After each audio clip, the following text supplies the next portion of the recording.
Até aquela quinta-feira à noite, eu tinha certeza absoluta de uma coisa. Eu achava que as fechaduras da minha casa eram fortes o suficiente para manter os meus pais longe da minha vida. Mas, eu estava completamente enganada. Meu nome é Angela Turner. Tenho 32 anos.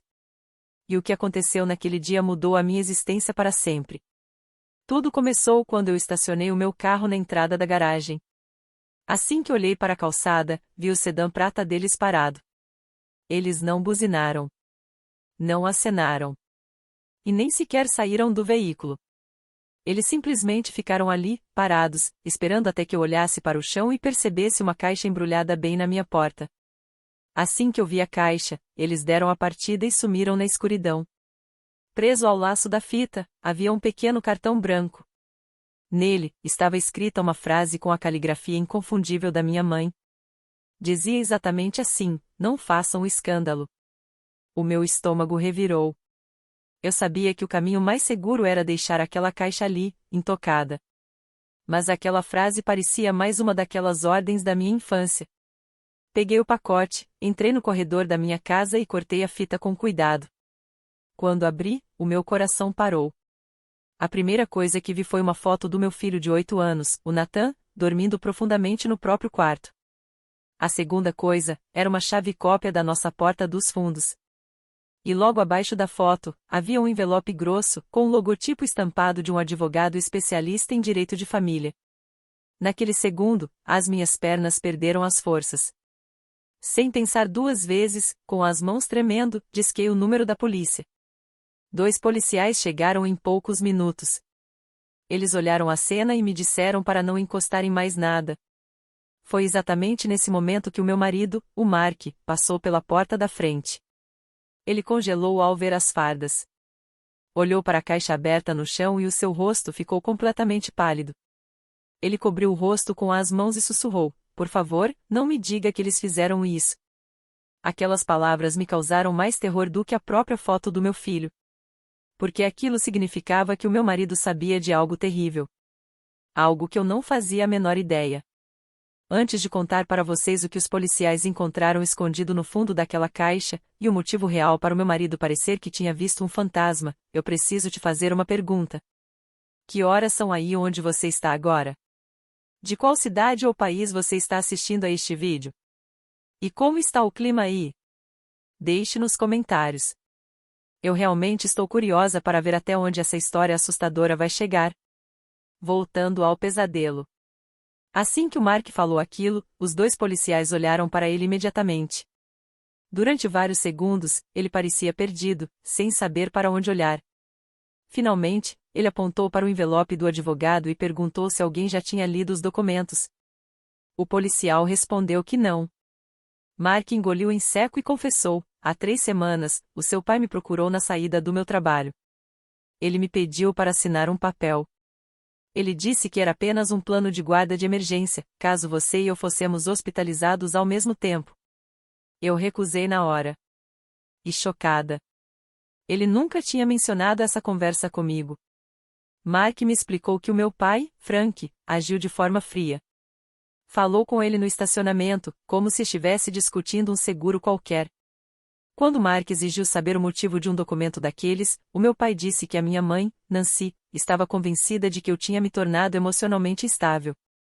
Que alguém responsável precisava assumir o comando do meu filho. O Mark mandou ele sumir, mas o meu pai apenas deu aquele sorriso sarcástico e respondeu: você acha que a decisão final é sua? Você pode estar muito enganado. O Mark guardou esse segredo porque achava que, se me contasse, reabriria feridas profundas do meu passado. Eu queria ficar furiosa por ele ter escondido isso de mim. Mas a caixa estava ali, bem no meio da nossa sala, como uma prova viva de que o silêncio só deu mais espaço para os meus pais agirem pelas nossas costas. O policial mais velho se identificou como oficial Ramírez. Ele colocou as luvas e começou a esvaziar o resto da caixa. Abaixo dos papéis do tribunal, ele encontrou um pequeno gravador digital de voz, um pendrive preto, 6 fotografias impressas, um trenzinho de madeira e um urso de pelúcia. Eu reconheci aquele urso no mesmo instante. Era o brinquedo favorito do Nathan, que tinha desaparecido misteriosamente 4 meses atrás. Quando o oficial Ramírez levantou o urso, um perfume floral forte invadiu a sala. Era o perfume da minha mãe. O mesmo cheiro sufocante que costumava ficar no corredor do meu quarto na minha adolescência, sempre que ela ficava encostada na porta, espionando as minhas conversas. Naquele milésimo de segundo, eu me senti com 16 anos de novo. Escondendo as minhas inscrições da faculdade embaixo do colchão.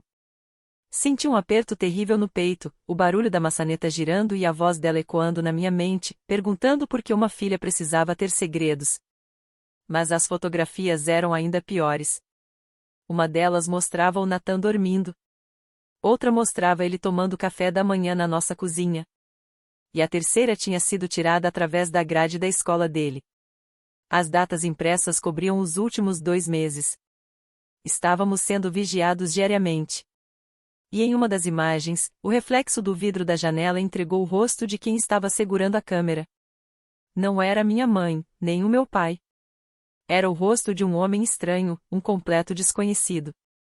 O oficial Ramírez mudou totalmente de postura ao ver aquela foto. Ele percebeu que aquilo era um caso grave de perseguição, chamou um supervisor e pediu um técnico de evidências com urgência. Depois, perguntou se os meus pais tinham a chave da nossa casa. Lembrei que, no ano passado, o meu pai nos ajudou a trocar a fechadura da porta dos fundos. Mudar a da frente depois do afastamento não adiantou nada. Eles tinham a chave dos fundos. O Mark fechou os olhos com força. Eles tinham entrado ali. O envelope continha uma petição de guarda provisória para dar o controle do Nathan para os meus pais. O documento afirmava que eu era uma mãe negligente e sofria de surtos psicóticos graves. Tudo mentira.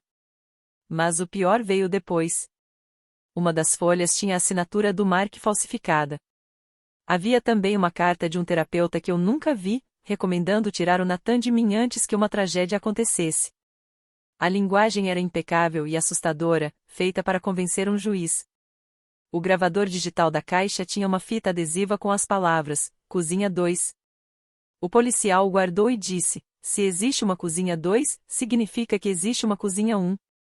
O ar da casa congelou. Os policiais fizeram uma varredura completa atrás de mais dispositivos. O que eles encontraram nos deixou sem chão. Havia uma microcâmera escondida dentro do detector de fumaça da cozinha e outro dispositivo perto do quarto do Nathan. A câmera gravava tudo localmente em um cartão de memória, ou seja, quem instalou pretendia voltar para buscar. Lembrei da minha mãe aparecendo de surpresa na escola do Nathan 2 semanas atrás. Ela me deu um abraço apertado em público. Agora a verdade cruel aparecia. O meu pai entrou na nossa casa enquanto ela me distraía. O técnico fotografou tudo. Ramírez nos alertou para não confrontar os meus pais e perguntou se tínhamos um lugar seguro para passar a noite. Decidimos ir para a casa da irmã do Mark. Arrumei as malas correndo enquanto Mark ligava para a irmã buscar o Nathan no aniversário de um amigo.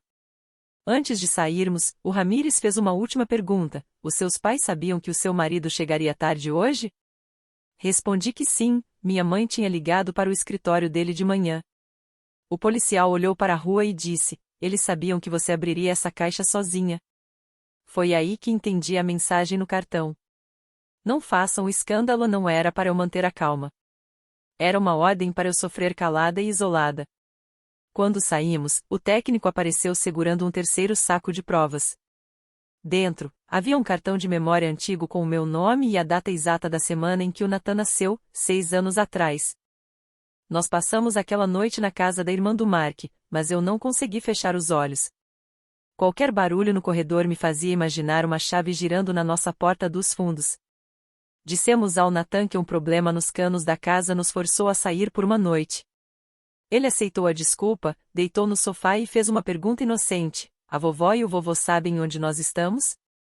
Aquilo me partiu o coração, pois mostrava como a minha mãe tinha se infiltrado no mundo dele. Dije que não e fiquei ao seu lado até ele pegar no sono.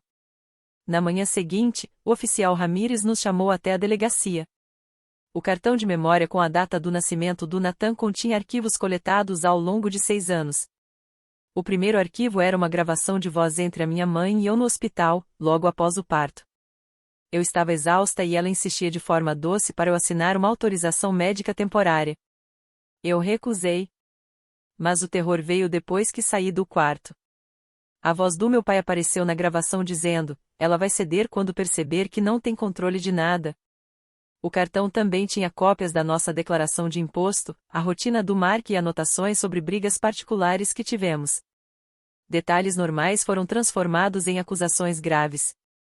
Uma consulta cancelada virou negligência médica. Uma foto minha com uma taça de vinho no Natal virou problema com o vício. Meus pais não estavam documentando um perigo real, eles estavam fabricando uma história de mentiras para me destruir. O caso foi passado para a detetive Lena Cho, especialista em perseguição e espionagem. A detetive nos alertou que o meu pai já tinha ligado para a polícia. Ele alegou que a caixa era apenas um arquivo de família e entregou durante um desentendimento e que eu estava exagerando por causa de problemas mentais antigos. Ele agiu rápido para tentar controlar a narrativa. Nossa advogada, Melissa Grant, analisou a petição falsa e descobriu algo bizarro. O registro do terapeuta pertencia a um profissional real, mas o nome estava errado. O carimbo do cartório na assinatura falsa do Mark tinha sido roubado meses atrás. Alguém montou o arquivo usando identidades reais roubadas. Naquela noite, a detetive Cho conseguiu a primeira grande pista. O número de série da câmera do corredor levou a uma loja de segurança. O comprador pagou em dinheiro, mas as câmeras da loja mostraram claramente o rosto do homem desconhecido da foto da escola. O nome dele era Calvin Hay, um investigador particular com a licença suspensa. Histórico de ligações mostrou dezenas de contatos entre ele e a empresa do meu pai. Uma hora depois, recebi uma mensagem de voz da minha mãe. Ela não mencionou a polícia. Apenas disse com tom calmo: um juiz se importa com estabilidade, Angela. Pense bem antes de parecer instável. Eu enviei o áudio para a detetive sem responder. Pela primeira vez na vida, a voz da minha mãe não parecia a de uma figura toda poderosa. Parecia apenas a de uma criminosa seguindo um roteiro. Foi então que a nossa advogada ligou com uma notícia urgente. A petição de guarda provisória não era mais um rascunho. Meus pais tinham acabado de tentar dar entrada no processo no tribunal naquela mesma manhã. A tentativa de dar entrada no processo mudou tudo. Eles alegaram ao juiz que o Mark e eu tínhamos desaparecido com o Nathan após uma crise doméstica e que a polícia tinha ido à nossa casa por causa do meu comportamento instável. Eles transformaram o nosso próprio pedido de socorro à polícia em uma prova contra nós. Mas nós tínhamos a detetive Cho e o oficial Ramírez, que entregaram ao juiz um relatório com todas as câmeras escondidas e os documentos falsificados encontrados. No dia da audiência, meus pais chegaram ao tribunal sorridentes, vestidos como se fossem a um almoço de caridade. O meu pai não parecia assustado, olhava para mim com desapreço. Mas a máscara deles caiu no tribunal. A nossa advogada, Melissa, apresentou as fotos originais ao lado das versões cortadas que meus pais tinham anexado. A foto que eles usaram para dizer que o Nathan estava vagando sozinho na rua, quando mostrada inteira, revelava o Mark a poucos metros dele. O advogado deles ficou sem palavras. A minha mãe, desesperada, quebrou o protocolo, ficou de pé e começou a gritar no tribunal que eu era impulsiva e o Mark era fraco. O juiz mandou ela se sentar imediatamente. Para fechar o caixão, Melissa soltou o áudio da mensagem de voz que ela tinha me enviado. O juiz ouviu 2 vezes, negou o pedido de guarda deles na hora, proibiu qualquer contato com o meu filho e mandou o caso direto para a unidade de fraudes criminais. Na saída, o meu pai perdeu o controle e me ameaçou, dizendo que todos na cidade sabiam quem eles eram. Eu apenas respondi: então deixe que eles vejam as evidências. A detetive Cho apareceu logo atrás e intimou os dois para depor. Menos de 5 minutos depois, a minha mãe, em um ataque de fúria, enviou uma mensagem para toda a nossa família dizendo que eu tinha sofrido um surto. Mas, no desespero, ela anexou o arquivo errado. Era uma foto da nossa cozinha tirada pela câmera escondida 3 semanas antes da caixa aparecer. Ela mesma se entregou. A polícia conseguiu mandados de busca na casa deles e encontrou chaves cópias, binder cheios de relatórios de espionagem sobre a nossa vida e planos para nos destruir. O investigador Calvin Hay foi preso e confessou tudo em troca de alívio na pena. Meus pais foram algemados na semana seguinte por invasão, perseguição, falsificação de identidade e espionagem ilegal. A reputação deles foi destruída, perderam seus cargos e a igreja os afastou. Depois de meses de batalha, a justiça foi feita e nós finalmente tivemos paz. Eu entendi que não destruí a vida dos meus pais, eu apenas parei de protegê-los das consequências dos seus próprios atos cruéis. Se você ficou preso nessa história impressionante até o final e quer ver mais relatos reais e misteriosos como este, não se esqueça de deixar o seu like, se inscrever no canal para não perder nenhum vídeo, e deixar o seu comentário dizendo o que você faria se estivesse no lugar da Angela. Até a próxima!